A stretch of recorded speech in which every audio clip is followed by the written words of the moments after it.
Kita beralih ke informasi lain, Saudara. Pengadilan Tinggi DKI Jakarta menolak banding yang diajukan Verdi Sambo. Mantan Kadif Propam Polri itu tetap dihukum mati atas kasus pembunuhan berencana Yosua Huta Barat. Pembacaan putusan yang digelar terbuka tidak dihadiri terdakwa Verdi Sambo. Ketua Majelis Hakim Singgih Budi Prakoso menyebut putusan vonis hukuman mati bagi Verdi Sambo sudah tepat. Pada pengadilan tingkat pertama, Verdi Sambo divonis hukuman mati. Sambo dinyatakan bersalah melakukan pembunuhan berencana terhadap ajudannya, Brigadir Yosua Huta Barat.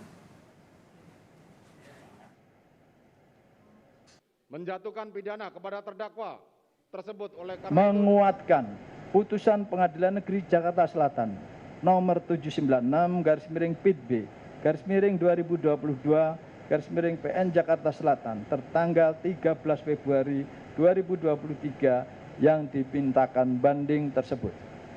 Ketiga, menetapkan terdakwa tetap berada dalam tahanan. Keempat, membebankan biaya perkara kepada negara. Hasil putusan banding istri Sambo, Putri Chandrawati, juga dibacakan di Pengadilan Tinggi DKI Jakarta. Sama seperti Sambo, hakim menolak banding Putri dan menguatkan putusan 20 tahun penjara yang dijatuhkan Pengadilan Negeri Jakarta Selatan pada Putri Chandrawati.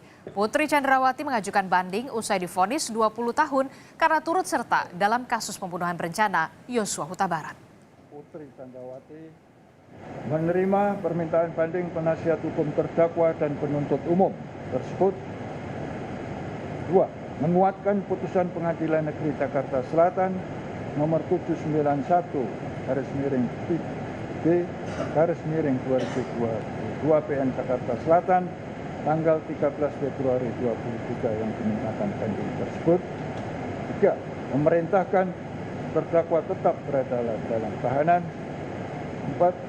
Menetapkan lamanya terdakwa selama penangkapan dan penahanan untuk dikurangkan seluruhnya dari pidana yang dijatuhkan.